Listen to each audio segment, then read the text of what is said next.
And you're live. Good afternoon, everybody, and welcome to the February 26, 2025 meeting of the Workforce Diversity and Inclusion Committee. We have 4 members in chambers, 3 on Zoom, a guest or 2, another guest and another member, and maybe more coming later. And I am very excited that we have newly minted WDIC members joining us today. Now that the meeting is called to order, let's do introductions because we don't all know each other for once, which is delightful. So what I'd like folks to share, you're welcome to share anything that you think is relevant, but if you share your name, pronouns if you want, what your role is at the county, if you have one, or wherever else you work, and anything about what brought you here to WDIC. And if you're a medium time member, maybe share how long you've been on the committee roughly, if you know. Would anyone who's not me like to start? Like Rachel? Sure. Yeah. Hey everybody, I'm Rachel Graham. My role with the county is Deputy County Clerk. I'm also chair of Team Jedi and a member of WDIC since I think 2019. She, hers are my pronouns. I think that covers it. I'm Rob, also Robert Brown. My pronouns are he, she, and they. For the purposes of this committee, I am a community member appointee from Lansing, and I'm also the finance director for Cornell Cooperative Extension of Tompkins County. I've been on this committee since the mid-20-teens when I sufficiently annoyed people by being a human rights gadfly that I was invited to seek an appointment instead of just showing up as a guest. Thank you. And I'm Veronica Pillar. I use they, them pronouns. I'm a county legislator and current chair of this committee, and I have been a member of it for 3 years and change, basically, which is also the whole time that I have been with the county on the legislature. John? John Halachik, pronouns are he, him, his. I'm one of the newly minted members that Veronica mentioned at the beginning of the meeting. I work for the county as the Assistant Director of 911 in the Department of Emergency Response. Just some other things that I do here in the county. I serve on the Board of Directors for Suicide Prevention and Crisis Services. And I also am an appointed state member for surrogate decision-making for those individuals that do not have family or immediate friends that are willing to be a part of medical decisions or end-of-life decisions. And my motivation for joining the committee, I am a member of the LGBTQ community, and I do feel that this initiative and the whole concept of diversity, equity, and inclusion is extremely important in society at large and specifically within the workforce. Awesome, thank you. And let's go to Zoom. I'll call on Dr. Jen Micah to go first. And since Zoom does not have an inherent ordering, could you, after you introduce yourself, just pick another person to go next? Hi everybody, Jen Micah. I am a community member and I've been, I think this is my second term on this committee. Great to see you all, some new faces. Thanks for joining us. I will hand it over to Lillian.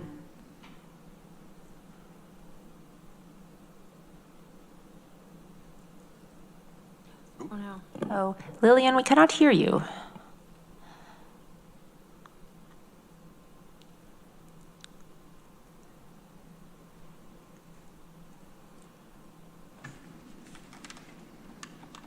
But your face looks like you're working on it.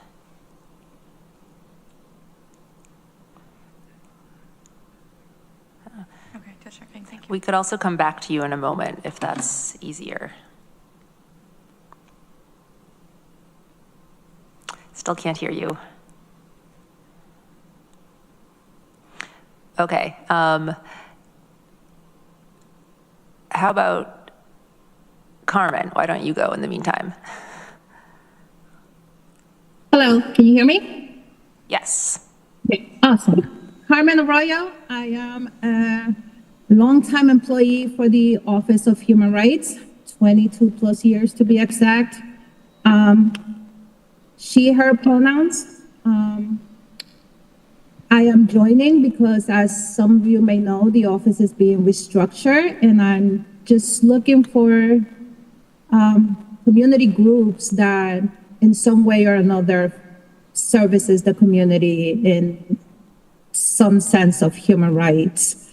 And if my application is accepted, I look forward to working with all of you. Thank you for the invitation. Thank you. We are happy to have you here today. And Lillian, are you ready?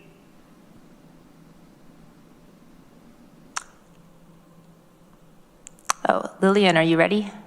Oh, can you hear me now? Yes. Oh, it was just a little setting. So my name is Lillian Isaacs. I'm with ITS. I'm the Information Security Analyst. I started in July.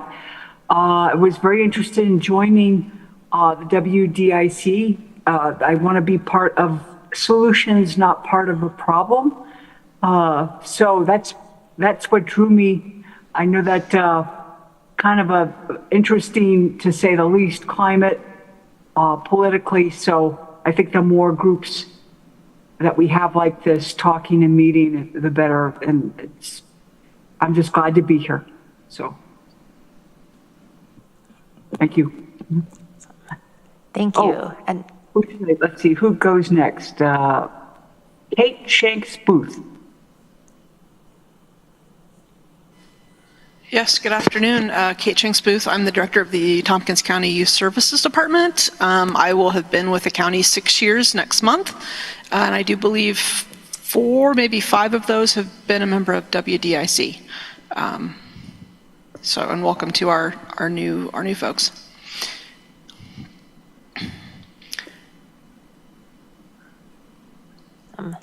Jordan? Do you want to ask Charlene first, or do you want me to go?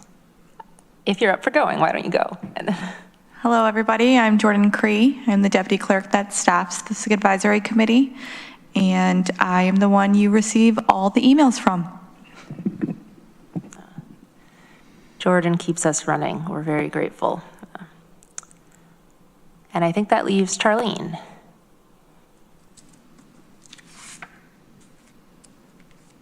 Hi, everyone. Charlene Holmes, Chief Equity and Diversity Officer.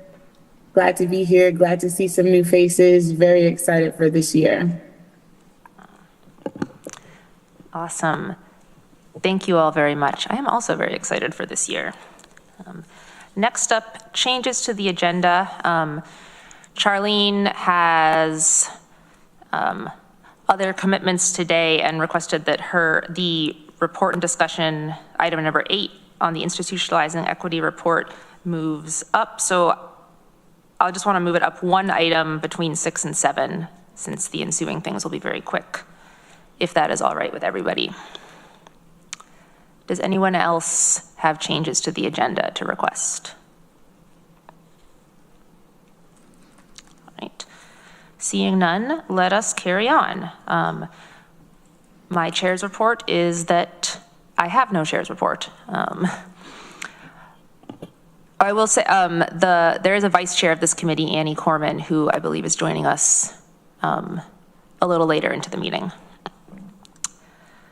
Next up is minutes approval, minutes of our January 2022 meeting, attached in the agenda packet. Could I have a mover for the minutes? I'll move. Okay, Rob moves, Rachel seconds. Any comments, changes, whatnot? Seeing none, let's vote on these. Since we're mixed in person on Zoom, we have to do a voice vote for everything. I'm gonna call people in the room first and then on Zoom in some order that I'll try to be consistent with, but we'll see. John? I'll abstain only because, as a matter of form, I was not part of the WDIC committee at the time that the meeting was held, and so I can't vote as a matter of procedure, yay or nay. That makes sense, but is he allowed to abstain? I should know this. You're only allowed to abstain if you have a reason within the limit or the guidelines, and he does. Oh, okay. Great. Rachel? Yes. Rob? Yes. Lillian? Yes. Jen? Yes. Kate? Yes. And I'm a yes. That passes. Next up, advisory board appointments. We have one applicant to the board, as teased earlier, Carmen Arroyo Perneas. Correct me if I'm pronouncing your name wrong. And would anyone like to move her appointment? Rachel moves. Can I have a second? I'll second. John seconds. Does anyone? Thirds. Not formal, but noted that Lillian thirds. Do we need any discussion about this? Annie Corman is joining at this time. Oh, yes. Annie is joining at this time. Welcome, Annie.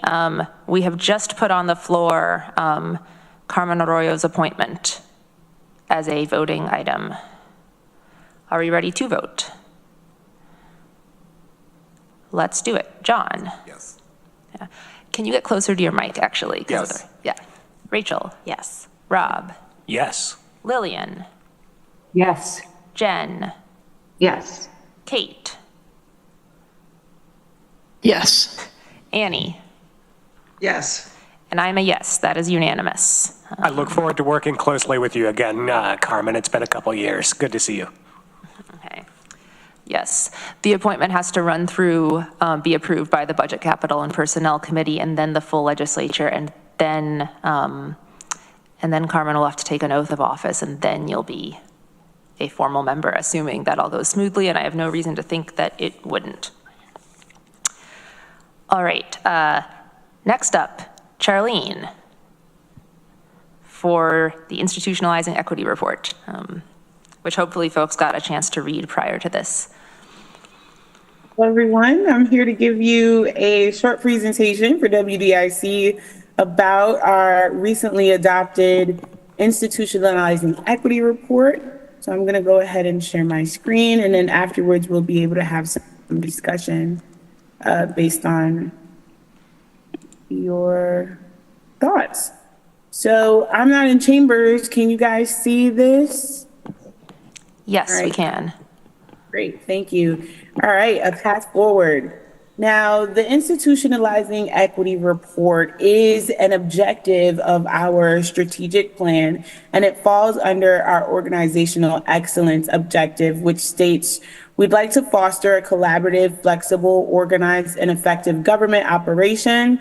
And we will invest in our employees to promote a culture of belonging and ensure a highly skilled and accountable workforce. Under this objective, number one for us as a county that was adopted last year in our strategic plan is that we wanted to create a countywide equity action plan that would provide a shared framework and allow for the review of all of our policies, our practices, and programs. And most importantly, why we wanted to do this was to advance equity within our organizational operations. So for those of you who are new to WDIC, I probably say this once a month. When I was asked to take this position, the goal from the then county administrator and the leadership team, as well as my interview team, was that folks were looking for operations. They wanted to know, how can we make this work progress and move forward in a way that's tangible. So the purpose of the equity report is, obviously our objective is to embed equity into all of our county operations, services, and policies. And then our key focus areas are the following. We want to identify disparities within our services, such as our services, our hiring practices, and our resource allocations. We also wanted to develop equity indicators as our conduits to track and address those areas of needs improvement. And then with that, we wanted to use this report to align our county initiatives with our long-term equity goals. So we're not looking at a checkbox, we're looking at long-term equity goals that we can measure over a period of time. So our expected outcome for this report is to ensure that all of Tompkins County residents, especially our most vulnerable, have equitable access to services, opportunities, and outcomes. And that is a part of our diversity statement. So the way that we aligned this to the strategic plan was I identified me and several members of the equity team, as well as JEDI, WDIC conversations.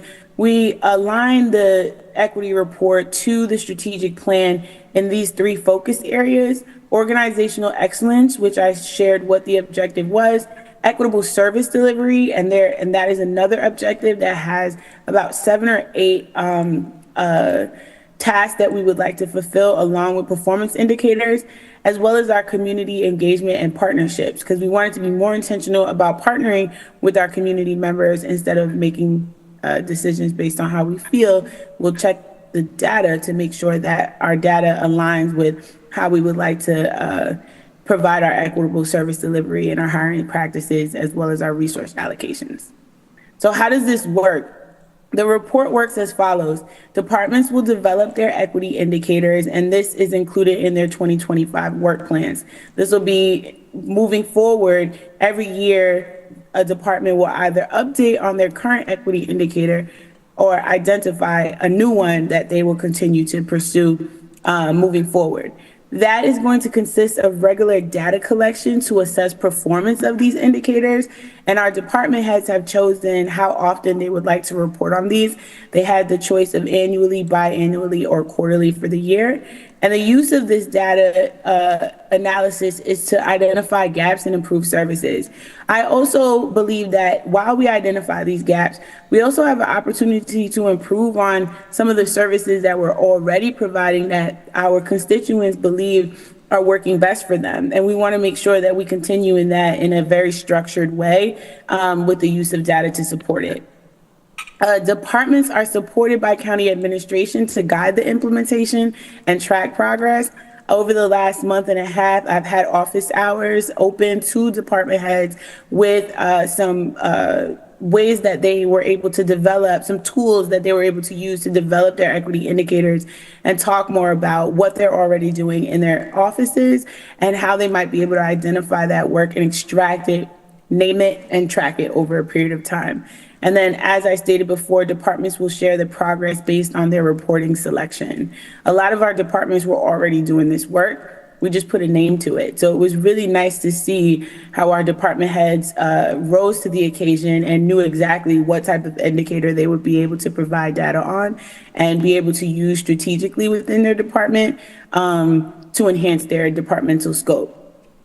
So at GEO, there was an ask before it went to the full legislature, and it's the legislative adoption of this equity report would do the following for us. It would be our official framework and is now our official framework for embedding equity in Tompkins County operations. The legislature will then, through our strategic plan and this report, support the allocation of resources to ensure that successful implementation and the successful implementation and ongoing data collection that we will be engaging in. And then most importantly from the legislature, it's a commitment to long-term equity goals as a part of our county's mission and strategic direction. So it's really about us looking at our practices, our operational practices in a way that's more modern and that allows for us to move away from making decisions based on how we feel or what someone told us, but really looking deeper into the nuances of the data and what the data is saying. So that is the end of my presentation. Any thoughts, comments, or feedback?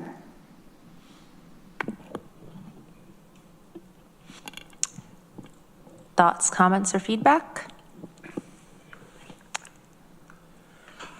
I rather enjoyed reading it, just seeing embedded in just about every page the outcomes of the things that we've been discussing in this committee for the past few years. So, I'll just sort of put a little pin if folks suggest that government only discusses things without moving forward. Thanks everybody for actually taking these and executing them to a product that we can work with and demonstrate.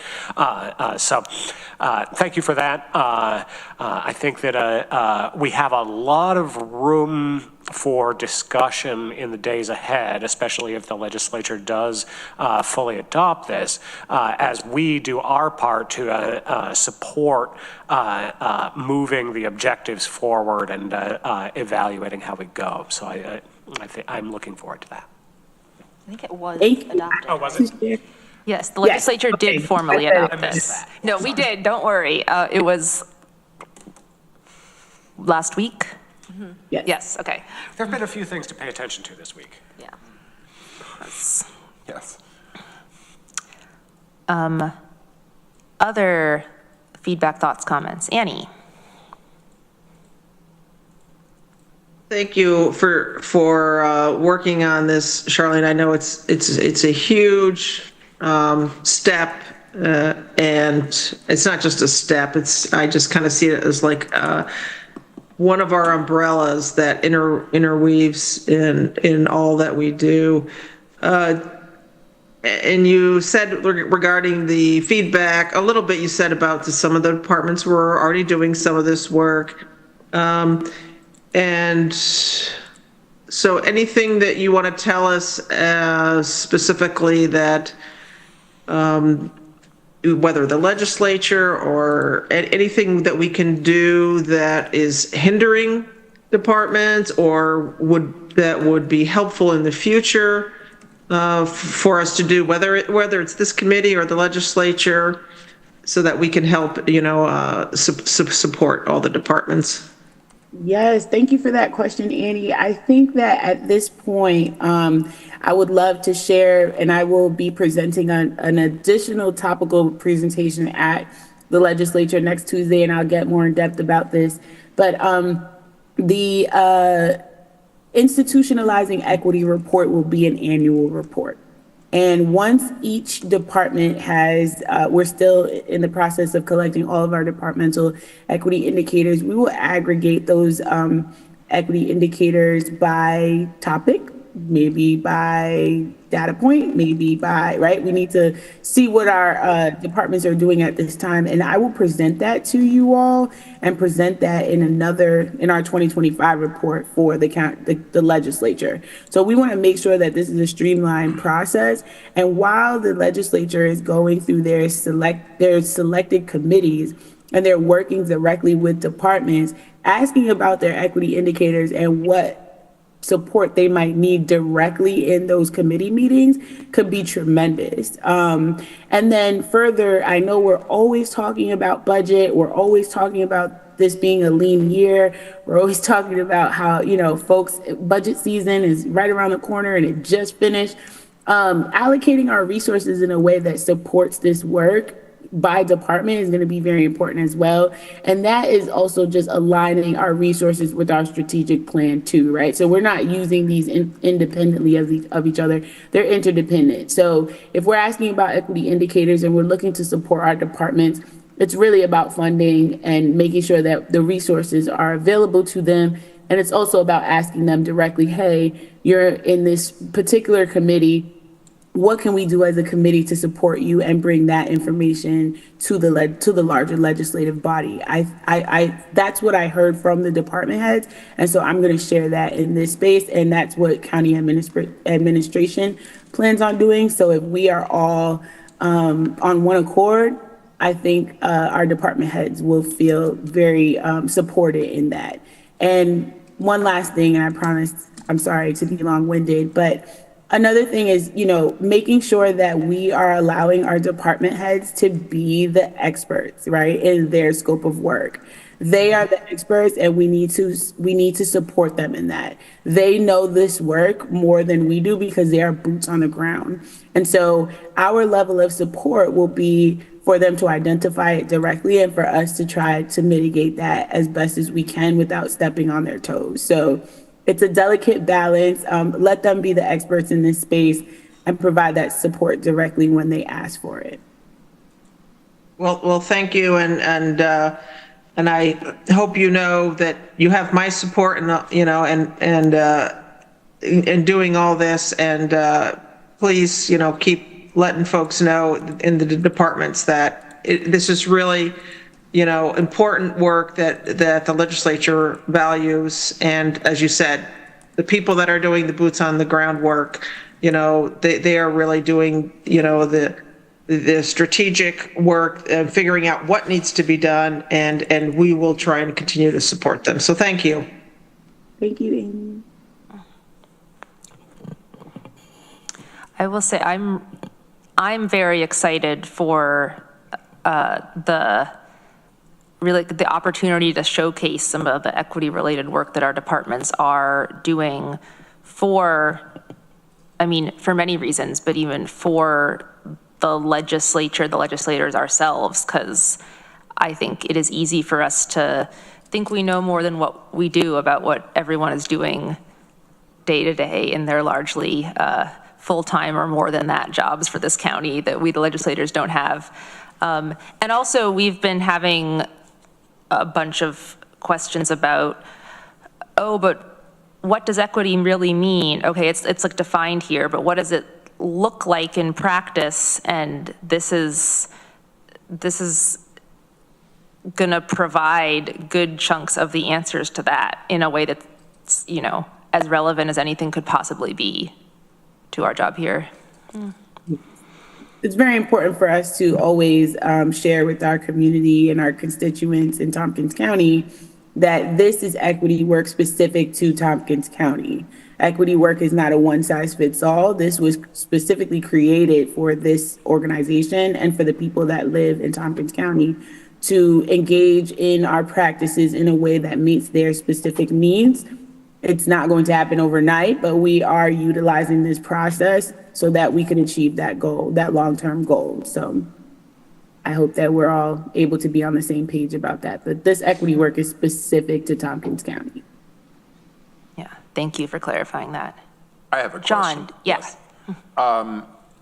So I think the work is absolutely fantastic, and Charlene, you and I have talked offline. I think the report is amazing. But in listening to the discussion here today, I understand that a lot of this work, if not the overwhelming majority of it, is being done at the department head level. For the remainder of the personnel in the county, kind of a two-part question. One, success, if you will, air quotes, will that be reported back in the future annual reports by department as far as metrics and success of what each respective department head has chosen as far as how to go about reporting on equity? That's the first part of the question.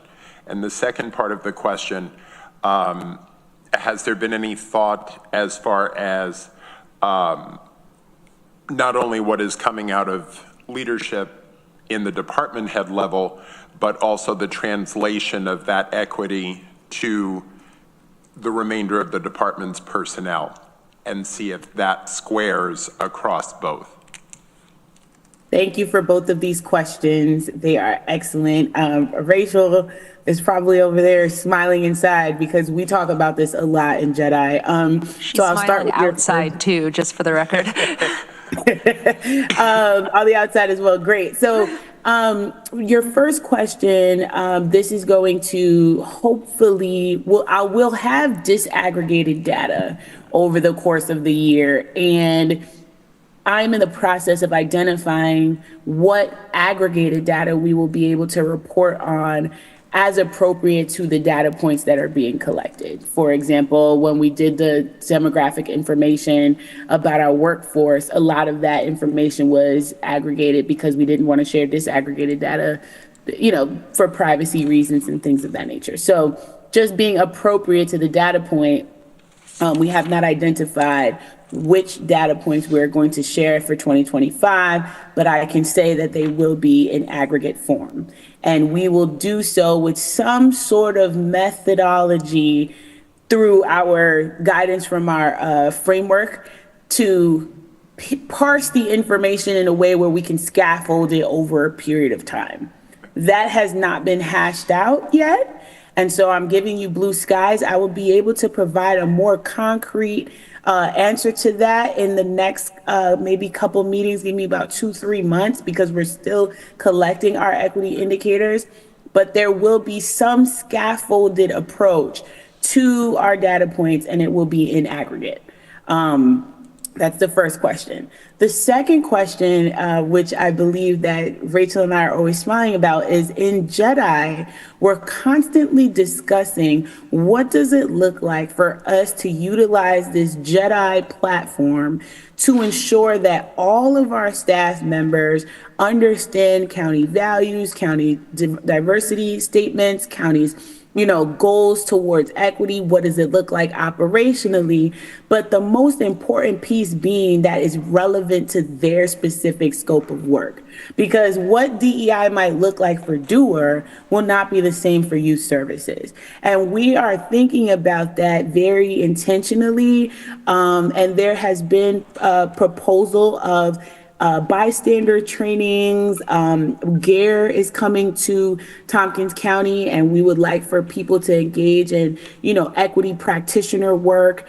We're also thinking about our reading and discussion groups being more targeted specifically to departmental scope. And so we have like a group of people who go and facilitate our reading and discussion groups by department instead of having a Zoom or a place where the whole organization is invited to. So we're exploring that in more intentional ways so that we can get all of our staff members on board. And right now, just to close out, and let me know if I did not answer any pieces of your questions, because I know it was 2 parts. Right now, I'm working on an implicit bias training for all of our hiring committees. All of our hiring committees will be trained on implicit bias specifically for Tompkins County. And then under our equitable service delivery, I'm also developing a curriculum about customer service and how we serve our constituents through our county value lens. So there's a lot happening.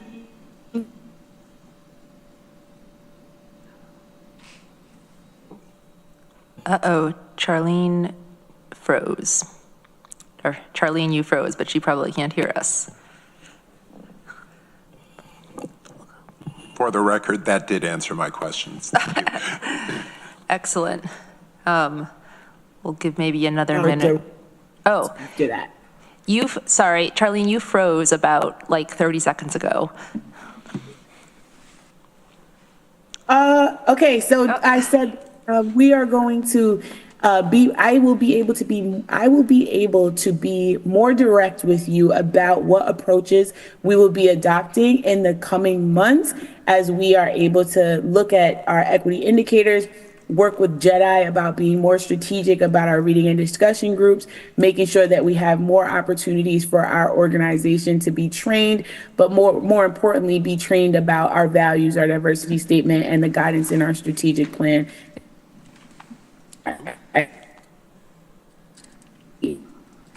Action plan.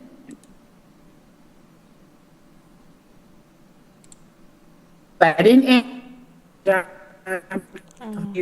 hope that You're getting choppy now.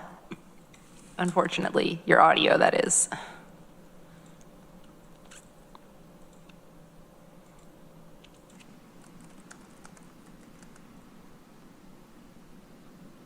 Oh, Charlene, your audio got pretty choppy at the end there. If it helps to turn off your video, not that we don't want to see you, but if it's a bandwidth issue, you're welcome. I think it's fine to speak with no video.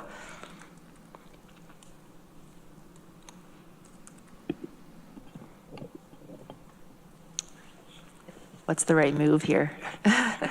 So while we're here, this is something that I look forward to talking about with Charlene too. But as we move forward from here, I'm going to be enthusiastic, of course, reading about all of our wonderful successes in meeting our indicators. But I'm also going to be really interested in learning, to the extent that it's reasonable for confidentiality purposes. I'm really interested in learning about what challenges the departments face in meeting equity indicators and evaluating those for how we might support that, how we might support structural adjustments or look at connections. You know, as a community member on this committee and a member of a governmental affiliate, I'm always thinking about intersectional partnerships as ways of overcoming challenges, and depending on what we find through the practice of implementing them, I'm enthusiastic about zeroing in on those and finding ways to move them forward.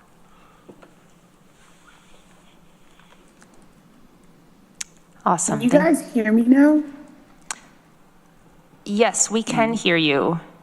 I don't know if you heard before, the connection looks slightly shaky. If it is a bandwidth issue and if it would be fixed by you turning off your camera, you're welcome to do that. Well, I had said before, not that we don't want to see your face, although we get to see a version of your face now. Yeah, try talking again. How does it sound now? Good. Okay, great. I hope that John heard the answer to my question. It sounds like you guys might have. So if you need me to repeat anything, I'm more than happy to, but it sounds like you caught it. We did catch it, and you did answer the questions that I had asked. Thank you. Of course. And to that recent comment, when department heads they're working out of a master list, and when they are identifying their equity indicator, they are also identifying what challenges they might face in their ability to collect that data. So we are screening for any opportunities. We are screening for any barriers that might be present, and we're also screening for collaboration opportunities. So thank you for both of those. I will be reporting on those as we move forward in the reporting. Rachel? Yeah, so I don't have a question or statement specifically about the report, but I do have some observations I'd like to share from watching the last legislative meeting from February 18th. If now is a good time for that, I don't know, unless there's more questions about the report before. I think if there's burning questions about the report now, make yourself known if they're yours. Otherwise, yeah, now I think this would be a good time. Okay. So if you haven't watched the February 18th legislative meeting, I would recommend that you do. At that meeting, Resolution H, the adoption of the institutionalizing equity report, was discussed. And I'd like to start first by thanking Charlene for her work on the report, and also to thank the legislators that voted in support of it. This is a historic moment for us. And this report is the first of its kind in Tompkins County. And if we do it right, these are actual action steps that we can take toward operationalizing all of the DEI work, that's been done up to this moment. I was really excited to tune in and watch as our representatives discussed and voted on this resolution. And as I tuned in, I became deeply troubled by the conduct and content of the debate surrounding this item. Especially concerned that one legislator admitted yet again to not understanding the role of the Chief Equity and Diversity Officer. And rather than engaging with the substantive content of the 50-page report, this individual reduced the discussion to a vague issue of race. And that approach indicates to me a lack of familiarity with the report's findings and a preconceived stance against initiatives related to diversity, equity, inclusion, and justice. And as elected officials, it is your responsibility to fully review and understand material before making informed decisions. It's also important to clarify that the CETO position was intentionally established and placed directly under the county administrator and is not subject to debate or vote. Questioning a staff role in a public forum undermines the strategic intent behind its creation. And on October 26th of 2021, this legislature formally adopted the values of respect, accountability, integrity, and equity, with stewardship being added in 2024 as part of our strategic plan. Our definition of equity, as stated on the county website, is: we sustain a workplace community that ensures fairness through diversity and inclusion by embracing learning and best practices, eliminating structurally oppressive systems, and building trust, appreciation, a sense of belonging, and opportunities for all. Can we please stop questioning what equity means? And if you understand the definition but not how to operationalize it, that is why we have a CETO. They are collecting the data we need and have provided us with a framework to examine and analyze that data so our departments can enhance our practices and ensure that we are in compliance and aligned with our strategic plan priorities and objectives, all with the guidance and support of the CETO. I recommend, to improve future discussions, that the legislature adopt a more intentional approach to reporting and presentations. Legislators should be provided the opportunity to review detailed reports and presentations in advance and then ask questions in a dedicated forum. If that's decidedly in a committee meeting, legislators should watch that presentation from the meeting of that committee. This approach would ensure that debates are informed by accurate data and that we reserve our focus for substantive issues rather than repetitive justification of established rules. We should pay close attention to who is repeatedly asked to report and present on their role and work, and who is simply trusted to perform their job duties and do their work, and ask ourselves why that might be. To how many committees and full legislative meetings is one role expected to report, and why?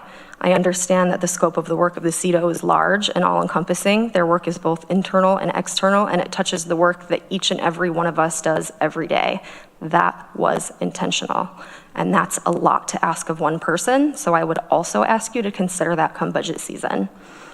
I have compiled a series of links and resources detailing the role of the CETO and the work of DEI in Tompkins County, which I'll share with the clerks, who I would respectfully ask to share with your colleagues who are seeking further clarification and understanding. I'll email it to you. Yep. Thank you, Rachel. Yep. Annie, go ahead. I was not able to attend the legislature meeting last week, but I did watch it, and I want to thank Rachel for speaking up in such a clear, concise, supportive, direct, anyway, excellent response to that. So thank you. I want to say that I will try and also have more conversations with my colleagues and emphasize what you have said. It's just really clear. We need to do our work. We shouldn't be micromanaging and questioning, and especially one certain role over and over again. I won't bring up other roles in the county because, or other specific positions, because I think that's not going to be helpful. But if I were to, to say, oh, well, what about this position? What about that position? We don't question that. When the position is empty, then we fill it. When they come to us with reports, we don't say, well, what is this person doing? Why are they, why do we have somebody in this role? So thank you for putting it like that. And it is absolutely on us as legislators to do our homework, find out about issues, and to trust, and that, that the committees that are more involved in this work have more knowledge about it. And if we want more knowledge, then attend those committees. There was a great presentation or a great workshop that Charlene helped spearhead. Can't think of, I won't probably get the exact title, was last year, the Leadership in Diversity and Equity or something along those lines that I attended. And notably, the legislators that were having those comments did not attend that to be able to learn more. So it is upon us to do that. So thank you for your words, and I apologize to Charlene and anybody else this affected with the comments from my colleagues. So thank you. Thanks, Annie. Thanks. Well said, Annie.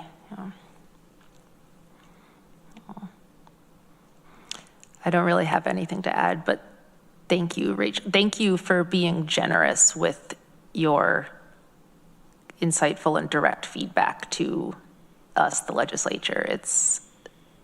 It is a gift that I will do what I can to make sure that we use it well. Thank you.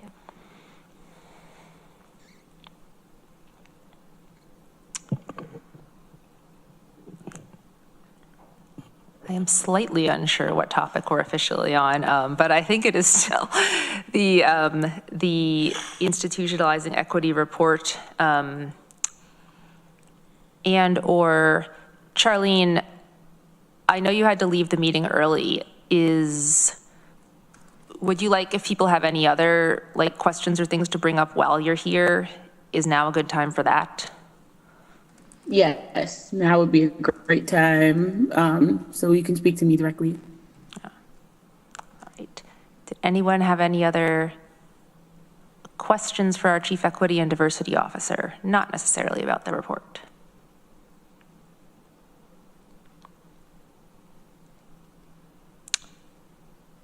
All right, not seeing any. All right, I'd like to just take a moment and thank Rachel as well for her direct and very articulate. It just laid out things very nicely for us. And I know I'm saying the same thing, hashtag what Annie said, but I just want to thank you for that. And I want to thank everyone for their questions. If you do have any questions, please feel free to reach out. I also would like to just share with the legislators who are here, just remember, this report is about operations within our organization. It's about our practices. It's about the ways in which we do the work. So if we continue to just model that language as a group, that would be very supportive to not only my role as a Chief Equity and Diversity Officer, me being selfish in that, but also just keeping the work going and reframing the work in a way that allows it to be digestible for all people, so that we can really achieve goals instead of just talking in circles. So I appreciate you guys, and if anybody has any questions, comments, feel free to reach out to me. Thank you. Charlene, I realized I actually have one question for you. Before you go, could you say a little bit about your thoughts for the mini grants? Oh, yes. So we are in the process of identifying a committee, and I was hoping that folks from WDIC would be able to be a part of this.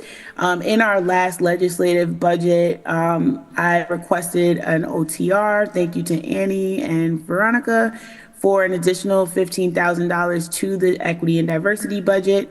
Of that, $5,000 can be allocated to an organization, and specifically at the time before our current executive orders, this mini grant was going to be dispersed to organizations that were either minority-led or minority serving. And so we would love to continue in that work. We might have to adjust some of the language to make sure that all people feel encompassed in that, but the goal is to still disperse that funding. We need to put together a committee. I did meet with the county attorney, who's amazing. He's very thorough. I love him. Shout out to Maury. And he said we could think as blue skies as we'd like. What you do, if you do well with little, you'll do well with much. And so just planting that seed here, that seed has also been planted in Jedi. So if you are interested in being on a mini grant committee, we need to get this funding out this year. We don't have a choice.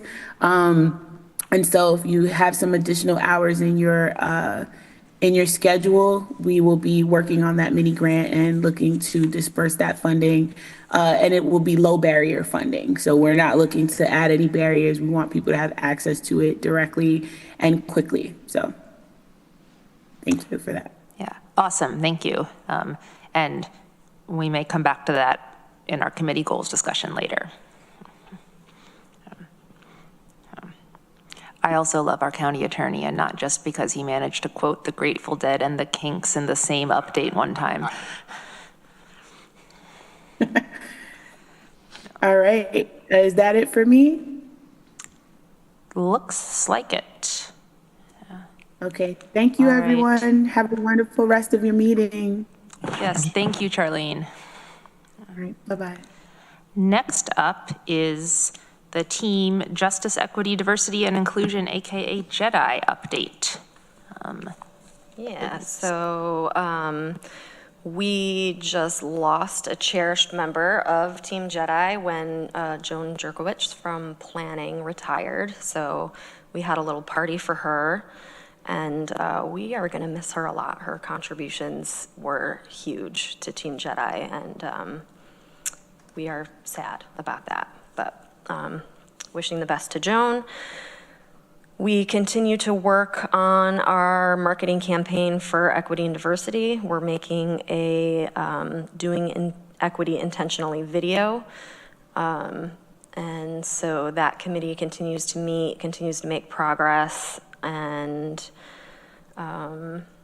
let's see, we also, as Charlene mentioned, we've been discussing a lot about what our next project, like the reading and discussion group, will be. And we are trying to target that a little more to departments specifically, and meet some of the needs that they might have around DEI. What else? Oh, if you haven't checked out the website, that's been updated. There's a lot of information that wasn't there before. If you just Google, I think it's equity and diversity, there is a page that, or Tompkins County Equity and Diversity, there's a whole page dedicated to information about Team JEDI, information about WDIC, tons of resources for people to use. It's really great. So please check that out if you haven't already. We have put together a steering committee for the GARE local meeting that's going to be happening October 19th to 22nd. And GARE is the Government Alliance on Race and Equity that Tompkins County is a part of. We are members. The city of Ithaca also just became members, so they are also helping us on the steering committee to plan that with the GARE leadership team that's working on planning that event. So mark your calendars for October 19th to 22nd. The micro grant money that Charlene mentioned, that's another thing that we're discussing at JEDI, and working on putting a committee together to roll that out. And we just finished, finally, it took us a really long time to get through it, but we just finished our own JEDI book read, where we just finished up Me and White Supremacy by Layla Saad. And so we'll be picking up a new book to read together soon. And that is it, I think, for our JEDI updates. Thank you so much. That's a lot. Yeah, we Awesome. keep them busy. Yeah. Questions or comments for Team JEDI? I would just add one to your last point as far as saying a new book to read or looking for. There is a book, it's probably been out maybe just under a year, and it is called White Rural Rage. It is a fascinating read, and it does offer some very interesting perspective. Awesome, thank you, appreciate that. Noted. Annie? Thank you for your report, Rachel. Yeah, I did just Google just now to try that. Tompkins County equity and diversity, or the other way around, and it came up with the page that does have all kinds of new information I'm going to be reading about. So thank you. Yeah, you're welcome. Yeah, it's really good. Thanks to everyone who worked on the website changes. And you may notice that this committee also has a somewhat bare bones page there. So just a little a bee to put in everyone's bonnet. Anything else for Team Jedi? Not today. All right. Well, we're not really moving away from Team Jedi. The next item is discussion about the Team Jedi and WDIC working relationship. Rachel, I might end up asking you to kick this off too, as a member of both. A slight rewind. We had intended to discuss this a month or two ago because this is in the broader context of this committee, WDIC. I guess I'm really backing up. The history of diversity and inclusion in Tompkins County is laid out nicely and concisely on the aforementioned website. Mm-hmm. So I'm not going to give it now, but briefly, the Workforce Diversity and Inclusion Committee was established in 2006, and there wasn't really anything else specifically diversity or inclusion or equity focused. And now, obviously, there's much more, as you know and have heard, but the scope and structure of this committee hasn't really been reevaluated much, not seriously, since, I mean, we've been talking about it, but it hasn't really changed since it was created. And in particular, Team Jedi, which is like a very key important group to equity and diversity in the county, didn't exist when WDIC was created. So I, from the sort of outside, don't quite have a handle on what our relationship as groups is or should be or could be. I think there's a lot of potential there. Weaved in this is acknowledging that the Team Jedi is only staff members and its meetings are not public and recorded like this. And these meetings, we can do stuff out of the meetings, but the main WDIC meetings are very public and recorded, and with quite mixed membership in terms of who gets to vote on whose budgets and complicated power, things like that, which is important to at least name leading off into this discussion. But so, Rachel, you facilitated Team Jedi talking about this explicitly. Yeah, so we brought this question to Jedi, and I took some notes on ideas that they had as a group. And so it's kind of just a list of things that they mentioned. So one thing was to focus on the strategic plan and the work plans of the county departments for 2025. To continue focusing on barriers to employment and help with civil service issues, developing and updating policies, outreach to communities,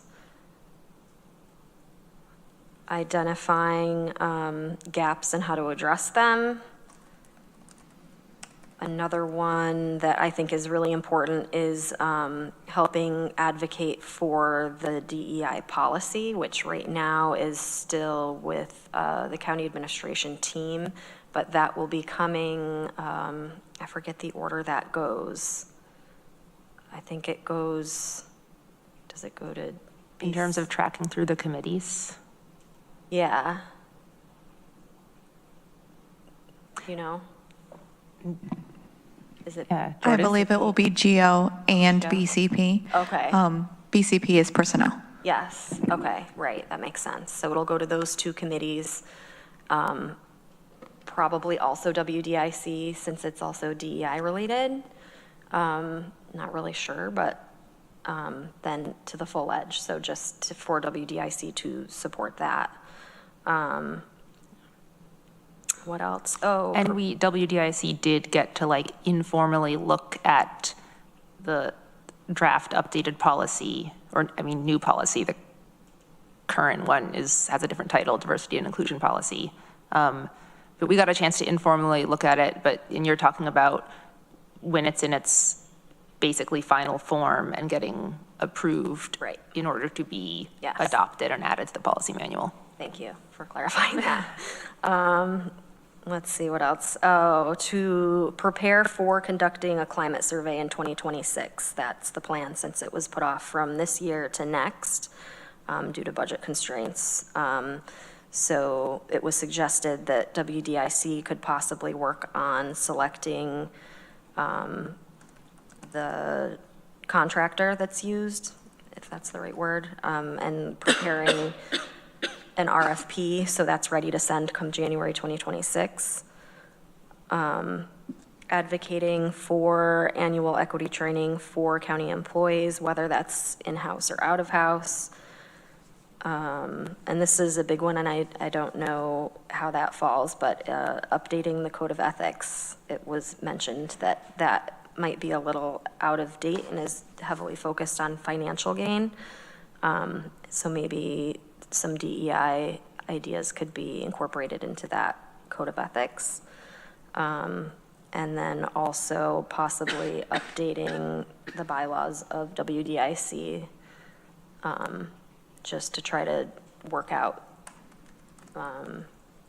Because I think the last time it was updated, I'm not sure if JEDI was a thing yet or not. JEDI was a thing yet. We updated it actually a little less than 2 years ago. Okay.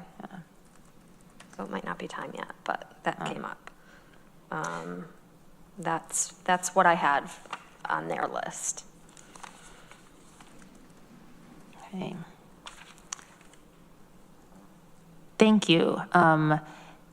Any wide open discussion now, as long as it's related to WDIC and JEDI somehow.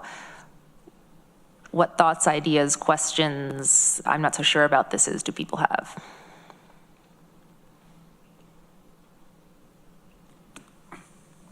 So there were two. One, just as an observation as a brand new member to this committee, and speaking about bylaws and such, I do a lot of committee work outside of county business.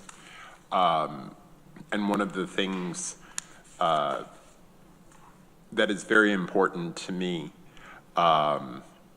is having those bylaws handy right at the beginning of coming onto committee.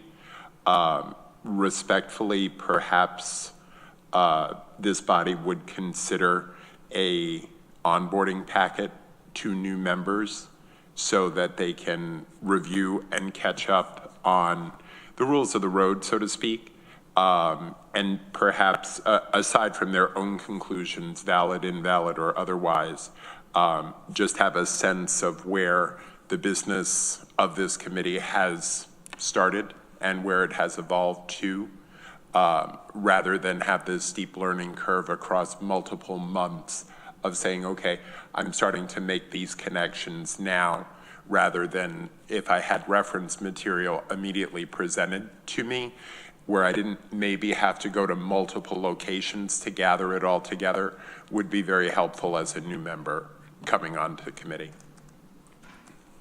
That is a fantastic idea. Thank you. And then the only other topic, and Charlene and I had talked about this the other day, I believe she had shared a LinkedIn post that I had seen, and I don't know how many of you had an opportunity to look at that. But basically, the sum and substance of that LinkedIn post, purportedly the individual that posted it, she presented herself as an individual from HR giving a presentation on respectful workplace. And in her presentation, she references various different items, but she also mentions that she makes a gesture to a member or an employee in attendance at that presentation, making the insinuation overtly that he was gay. And the post continues because there is another individual that was in attendance of the same meeting, and that person felt compelled to raise the issue of, why did you do that? And the discussion devolves into how this third employee or third party was ultimately gaslighting and was being framed up in a framework of they're a pot stirrer, that negative connotation. And it really, for myself, two things stood out. One, we need individuals to advocate for other individuals, especially if they don't feel empowered or safe to be able to raise a flag or express an issue with the way something was done. So I don't see that as that person intentionally or having motivation of gaslighting in that context. And that was very off-putting to me. And as I further thought about it, and I took the entirety of it all as more of a thought exercise and thinking about it as myself, I would never hope, unless the person expressly beforehand gave permission, and even then, it's just not something that I would do, is to be in a discussion in that context about a respectful workplace, and then defining somebody based on their sexual orientation. We do not go around pointing to straight men and women. So why would you feel comfortable in doing that to someone else? And to me, that is one of those subtle observations that is really at the core of the mission of DEI. And that's why I raised it to the group in advance of today's meeting, because thankfully within my department, I feel secure that I can be the person that I am, like it, not like it, however. This is me as an individual. I will tell you in my career path that has not always been the case. And I had an offline conversation with Charlene, and I've been in my career path for just over 35 years, so a long time. And in the 14 years that I spent in the state of Florida, I had a department head who, sworn law enforcement officer, felt so comfortable as to say when the operational manager's position came up in that 911 center, and he said, it wasn't direct. We were sitting in an outer office, and this individual either didn't know or this was intentional as a setup type scenario for us to overhear. But went on to say that I will never have, and he used the N-word, the F-word, and a woman as the operational head of the 911 center. That was in 2010. Wow. I left that job within 6 months. thought I would be there for the rest of my professional career, and wound up working 3 other places in a different part of the state of Florida, then moved to the state of Georgia, and it ultimately brought me here, where I've now been for almost 11 years. The point of that story is one statement, led me on a 3.5, almost 4-year journey with great personal expense to myself, to finally end up here where, obviously I'm very happy now being here for 11 years in the work that I do. But the other piece of this is that words matter. And if something is simply not on your radar because you are unfamiliar with it or it is not your truth to tell, doesn't mean that you get a pass or a mulligan to behave in that particular way. Thank you. Thank you, John. Thanks for... Yeah, it's intense. But, yeah. It needs to be said. Yeah, no, thanks for sharing all your observations and your experience. And that's an awful comment, and yeah. I'm sorry you had to experience that, and I know that's not also the point of what you're sharing. I think the lesson that words matter is better delivered with the examples of the impacts. I wanted to say to the LinkedIn story and your take on the, it's important to have people basically like stick up for not even necessarily other people, but for stick up when behavior is discriminatory or not okay, even if the ostensible target of the behavior says, oh, it was fine. I recently took a 6-hour workshop on the New York State Dignity for All Students Act for my other job, which is basically a piece of legislation with a whole bunch of guidelines to prevent bullying and harassment and discrimination in primary and secondary schools in New York. And that the whole just because somebody says they're fine with what's going on doesn't mean that they are actually fine. It doesn't mean that the behavior is okay, anything. It was a big part of that. And of course, this is about children, but it's also about adults. We don't magically turn perfect. I don't even know. Nothing magically happens when you reach adulthood. You just get more responsibility. Yeah. You're given more responsibility, yeah.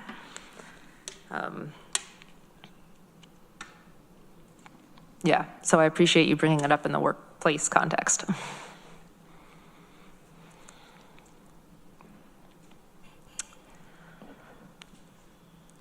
Other thoughts, ideas, important things you want to bring up regarding WDIC and JEDI relationship? And I almost want to just merge this into talking about committee goals because there's some overlap. What else is on folks' minds? Well, I'll say that, as a community appointee on this committee, passionate about being of service to the community and the issues that we address, I'll admit that as neither an elected nor an employee of the county itself, I do feel that it behooves me to step back on questions about Team JEDI because I'm not in a position of authority there. I'm in a learning position. But part of why I turn in the paperwork every time my term expires is because I want to be of support to the staff team as much as possible. I mean, everybody who's worked with me for bit knows that worker-forward prioritization is my passion. So, I mean, I don't know where I'm going with that other than I don't know how to answer the question of the intersect relationship between WDIC and JEDI as a community member, but within the context of my role on this committee, I most certainly want to do everything that I can to empower Team JEDI and to support your initiatives. Thank you. Appreciate that.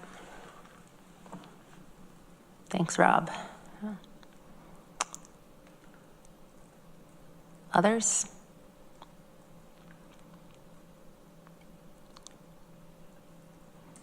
If nothing's coming to folks' minds in the moment, keep the wheels churning, but maybe I'd like to explicitly open up the discussion about 2025 goals for this committee, which, you know, is highly related to the where we're going vis-a-vis Team JEDI. I have a few starting thoughts on this. One, last year, and maybe years before that, but we had way too many goals to actually focus on and then kind of abandoned the concept of the goals halfway through the year. So I still think that goals are a good thing to have. So, I mean, but I'm open to disagreement. But I think it's a good idea. This year, I think it would be good to keep them small, both in scope and number as goals for the year. But I think in coming up with them, it's also useful to dream big and think long-term because, you know, as Charlene said in a different way earlier, the work that this committee's work is part of is long-term. And so any goal we set for 2025 should be part of something longer.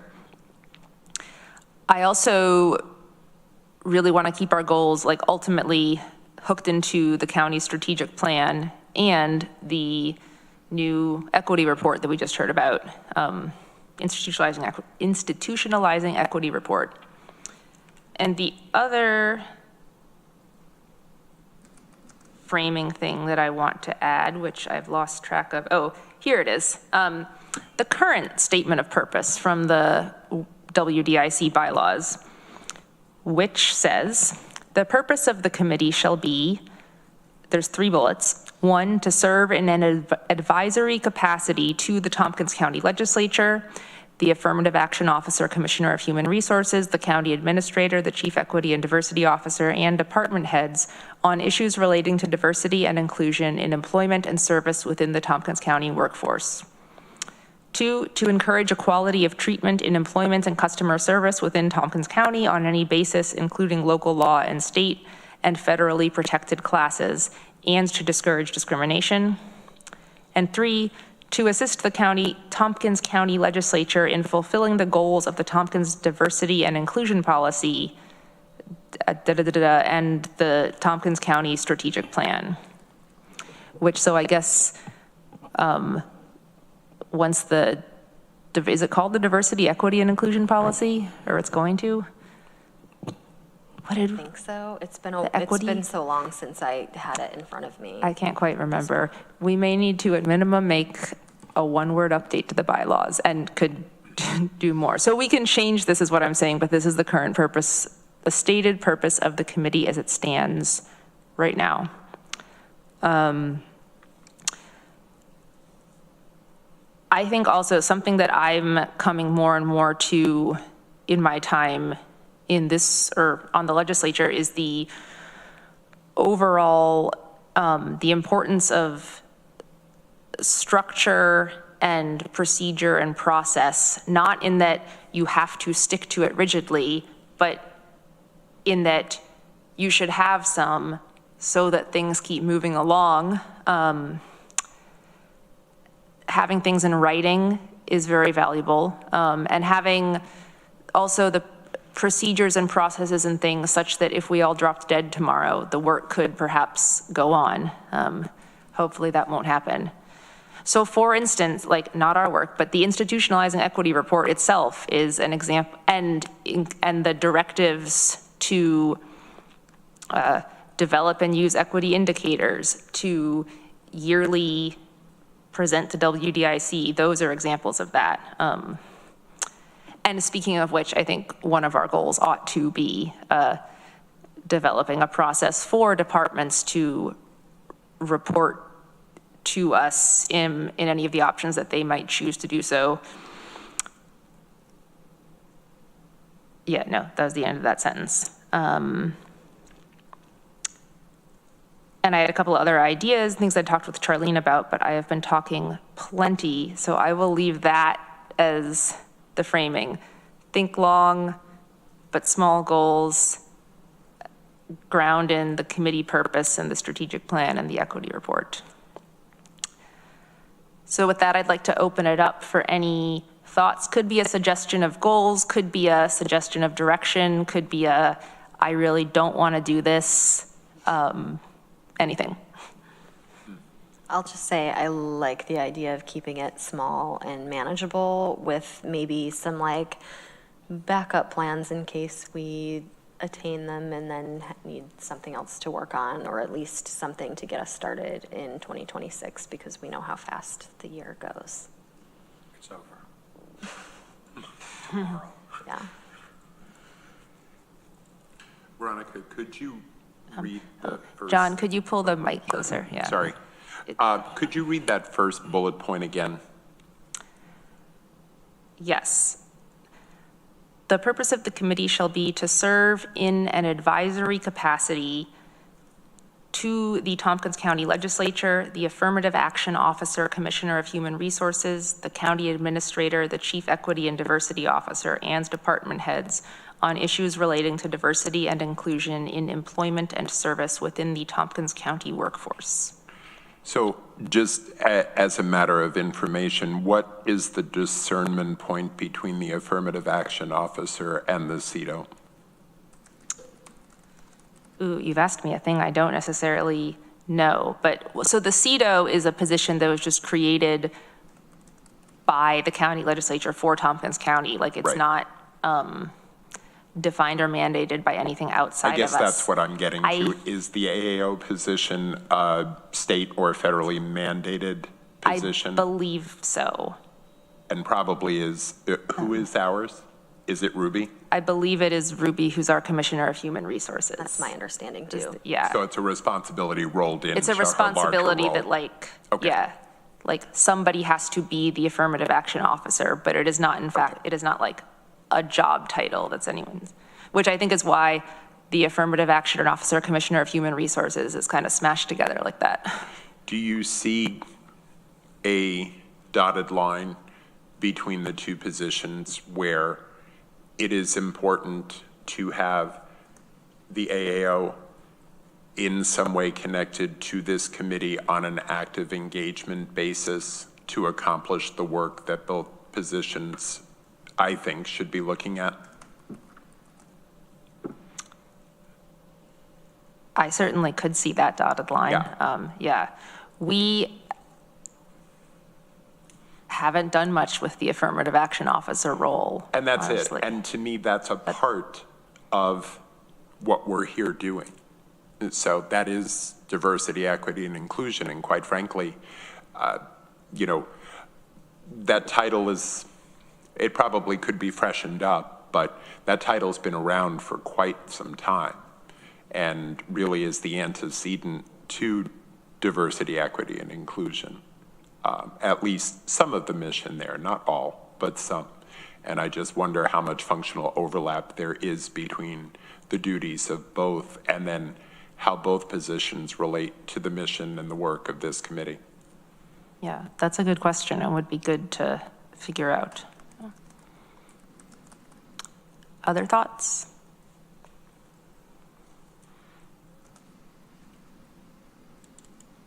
What I'm thinking, by the way, is not that we just choose our goals now, but we like collect people's thoughts and ideas. I think Jordan and I can synthesize it into a written proposal, and then we can choose and commit to goals next meeting.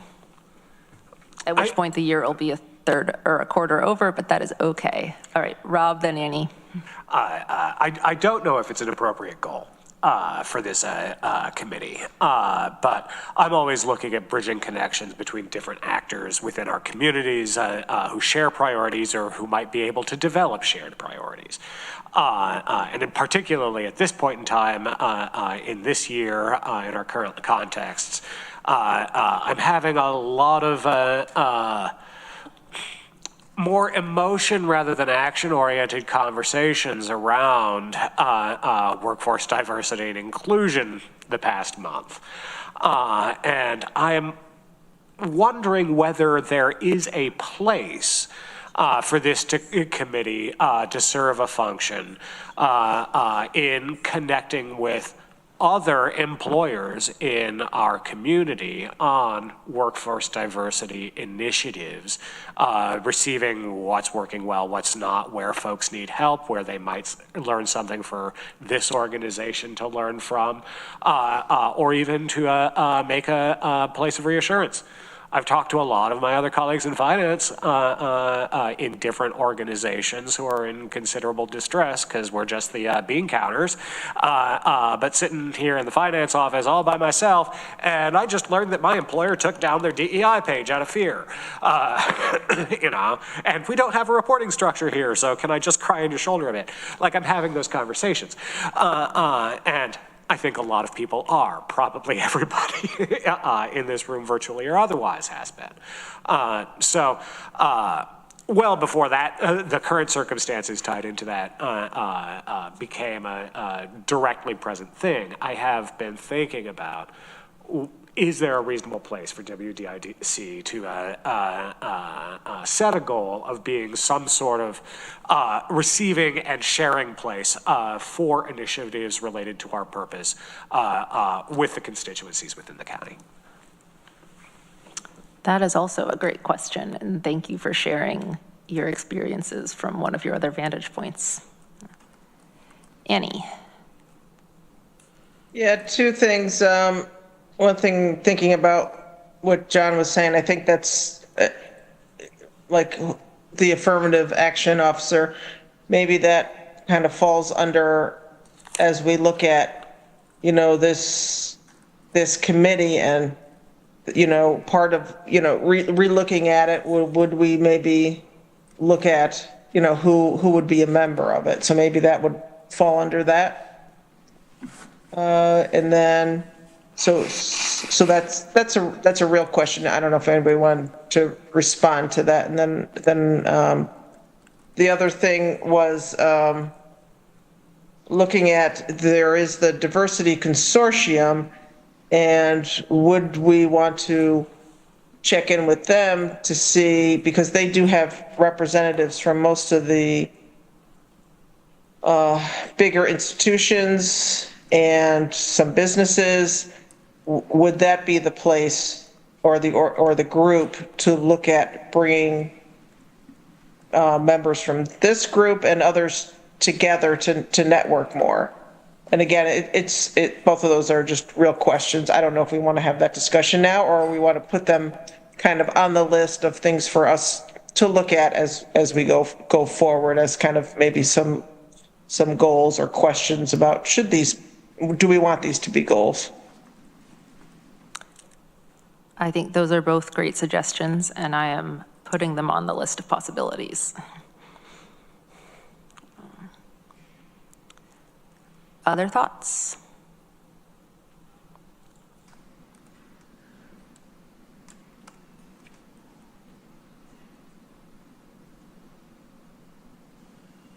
One thing that had come up already was helping either as a committee or as individuals with the selection process for the mini grants from that $5,000 that Charlene got and spoke about earlier,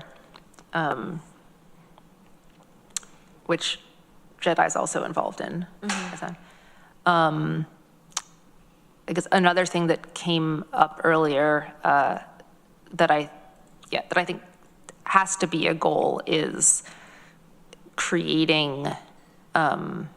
developing structure for departments reporting equity indicators to us and being able to clearly communicate what it is for whatever reporting metric they chose. There are a few options what they should expect from us, or what expectation setting there, which means we have to like create some of it.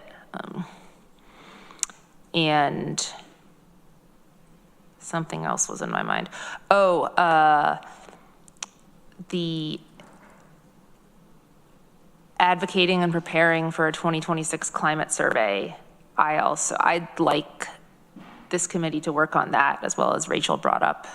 And one thing that came up on the legislature side when we were talking about the climate survey, or the potential climate survey, was people were questioning the need to have a whole outside consultant group conduct the survey, or like how hard can it be to write a good survey? Can we just write some questions? And I know that one of the reasons to have an outside group, beyond that, like this is a targeted work that requires expertise to develop, but another reason is for the anonymity of it, that if anyone in the county, even if you said it was just like a very two people were looking at the data, that people would maybe would be less transparent in their responses. And so I guess my question to the staff here is, does that track? Does that seem accurate? It just doesn't have to be, don't have to answer right now. I'm sorry I'm being inarticulate, but it's just, if it is very important to have an outside consultant run the study for that reason, that totally makes sense. And communicating that to the legislators is a thing that we should do to like hammer it in that this is worth spending money on.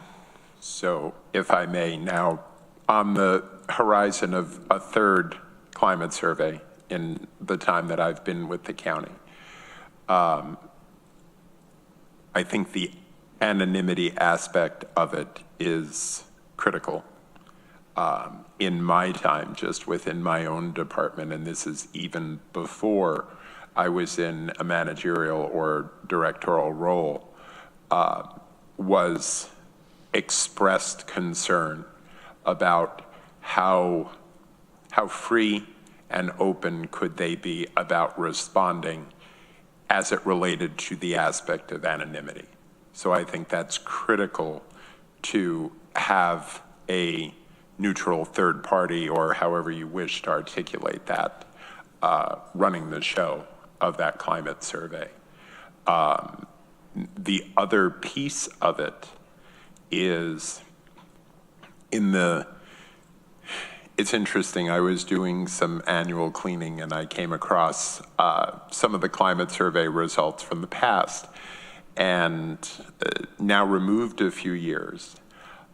If you look at the original one, which I think goes back to maybe 2015 or 16, and then the subsequent one, I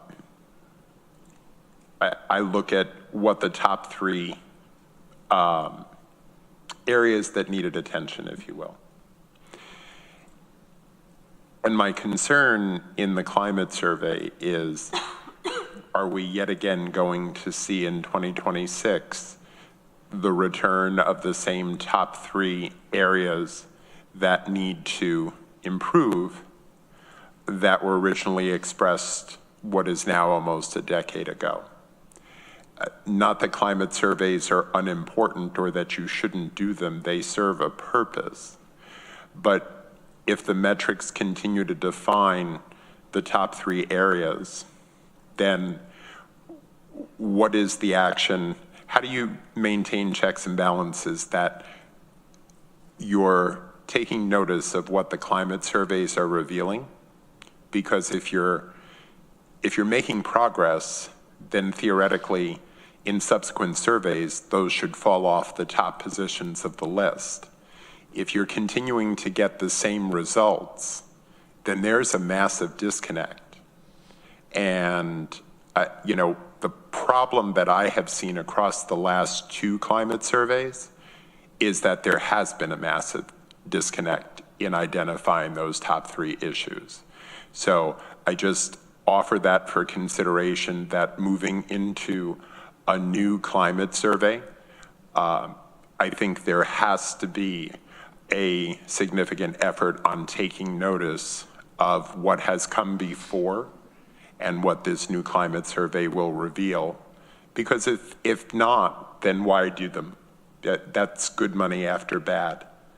So if it's ticking a box somewhere, great, but that's an expensive tick box for the purpose of doing a climate survey. That is a good point. Thank you for bringing that up. I will say the upcoming climate survey will be the only one that will be done while we have a chief equity and diversity officer and while we have a team Jedi, which I think are obvious places to start to work with what we learned from the responses. So I'm glad that I think we are better primed than in 2018.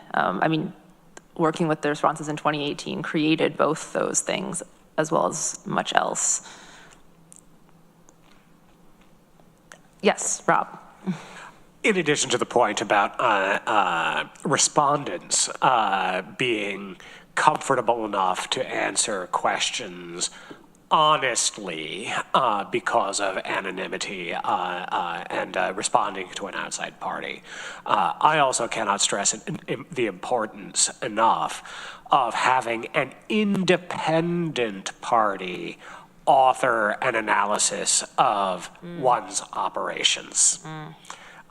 Independence is huge. All of us may be ethical, skilled professionals who wish to write a responsible, reasonably objective analysis. But when we're doing it for our employer,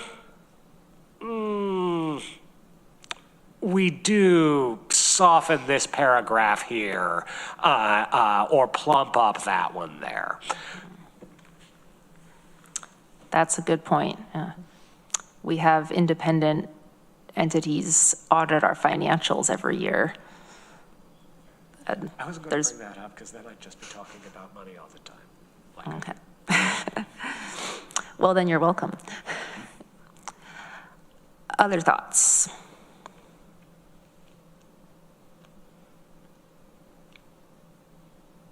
Realized one other thing which Charlene had brought up is that this committee dropped too long ago was awarding more people the Leslyn McBean Claiborne Strength and Diversity Award. And her suggestion of a goal, very reasonably, was actually do that. So I was going to say that. Yeah. I was going to say that. Yeah, that So would yes, be good. let's have it as a goal. Maybe to give one out in September, which was initially when we said we'd be giving it out. Yes. And I dropped that ball and I apologize. Yeah.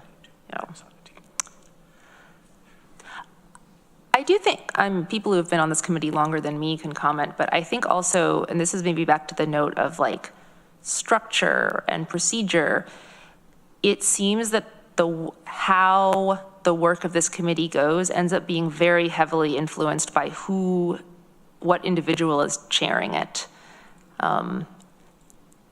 For a long time, it was one fantastic individual chairing it. It's changed some. At the moment, you have one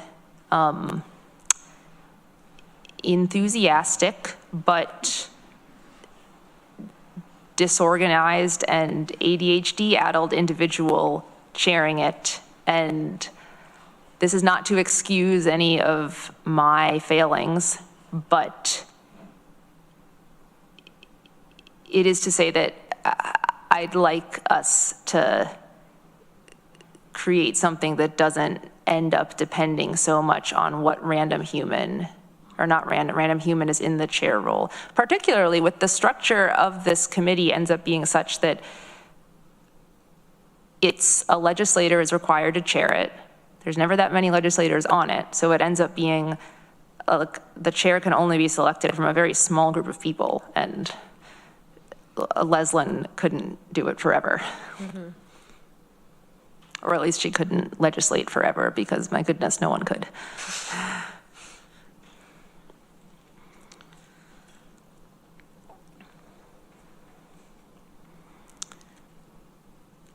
All right, I see the energy is flagging, so maybe, but we've collected a bunch of information toward goals. Does anyone have any last comments on truly anything you want to see done or different in this committee this coming year or beyond, or even just for the next meeting?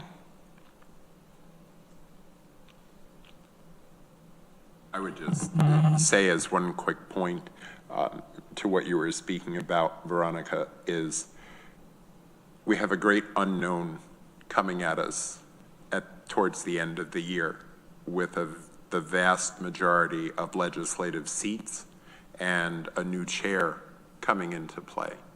So those interpersonal dynamics and committee assignments are going to be very critical, and I'm sure the way committees operate and what each person will bring to the table will have a direct impact, not only on this committee, but any committee that is currently in existence with the county. So it's going to be a new learning experience. Plus, add into the fact that you have a new county administrator as well. So there's going to be a lot of learning, I would hope, come the end of the year. That is a very good point. Speaking of which, I know there was some discussion in the past of whether the county administrator as well was one of the roles, could be other roles, who maybe necessarily should be a member of WDIC. The previous county administrator was, but had been since she was in other unrelated roles. Or she was a member of WDIC for a long time. And the current one is aware that we have vacancies, but you can't start everything all at once. Mm-hmm. Speaking of which, we do, tell your friends, we still do have vacancies on this committee, multiple. How many, do you know? Oh, counting is hard. Jordan's looking.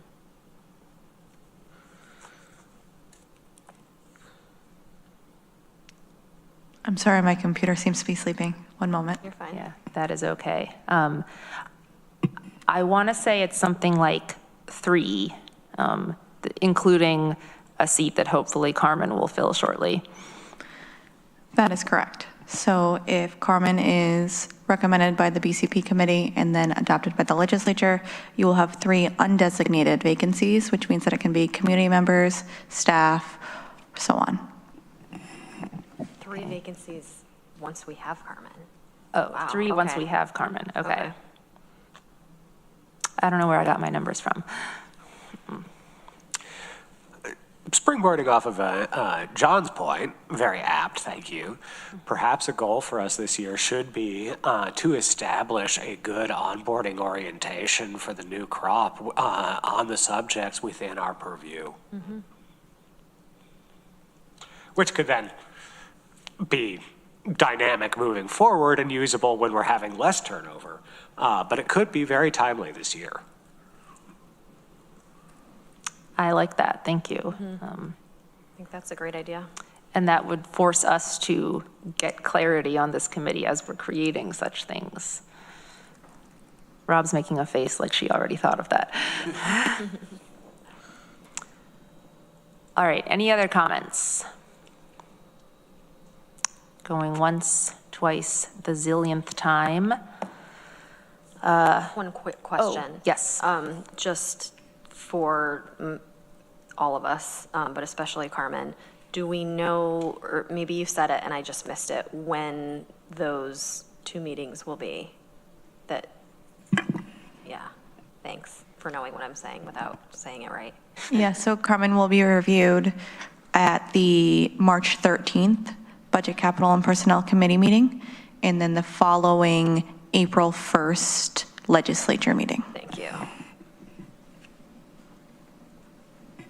And she will receive an email every step of the way to let her know where she is in the process. Perfect, thank you. Kate. Yeah, just as you guys are thinking about doing an onboarding packet for new members, I think it would be, as you develop that and as it is developed, I think it would be really useful for other advisory committees in the county to just sort of know what was created and how to maybe, I mean, every advisory board is different, obviously, not to say that we all need to be uniform, but that there should be a thread through all of those advisory board packets that speak to the work that the county is doing. So it just to keep people updated on what that looks like and where you are with it. So That is a great idea. Thank you. Annie. Yeah, just wondering, are there any advisory boards that already have an onboarding packet or process that we could use for information and for reference? I know there's one board, I believe it's the case board, where they'll, or maybe EMC, because I go to both, but maybe Veronica knows, but where they hook somebody up as like a mentor. So like they'll sit down with them, for coffee and help with the onboarding process. And then that person is kind of like, not exactly a mentor, but somebody where they know that they can always, text during the meeting, like what's going on, or they can call and ask questions that maybe they might not feel comfortable asking during the committee. That's a good point. It might be case board. I'm not sure. Anyway, yeah, other boards might already have this. Yeah. Also, I stuck this Post-it on my arm in hopes I would remember to read it, and I forgot. Katrina McCloy confirmed that Ruby Pulliam, our Commissioner of Human Resources, is indeed the affirmative action officer for Tompkins County, and apparently there had been some discussion of perhaps like moving the affirmative action officer to a different job title, but at least certainly for now, that is the case. Thank you. It's usually whoever runs the slowest gets the name tag. I was gonna say, do you want to say that into the mic for the recording, but maybe you don't. Oh, no, it's just fine. I was just making the standard joke that with appointments like this, it's whoever runs the slowest gets the name tag, but that's not the case in Ruby's case, because she's fantastic. But. Ruby wouldn't run at all, because she's principled. Okay, we're coming almost to 5 o'clock. The last thing on our agenda is committee members' reports. So does anyone have anything you would like to share or announce related to workforce diversity and inclusion? Rachel. I'll just say that although the institutionalizing equity report has been adopted, there will be a presentation next Tuesday to the full ledge. So feel free to Zoom in or come in person and support that if you can. Oh yeah, is it confirmed that it will be this coming Tuesday? Yeah, I think so. Okay. Yes. Great, okay, they're saying yes. Any other announcements? Seeing none, can I get a motion to adjourn? Rachel moves. Rob seconds. All in favor? We don't need to formally vote on this. All right, we are adjourned. Thank you all very much. We're adjourned.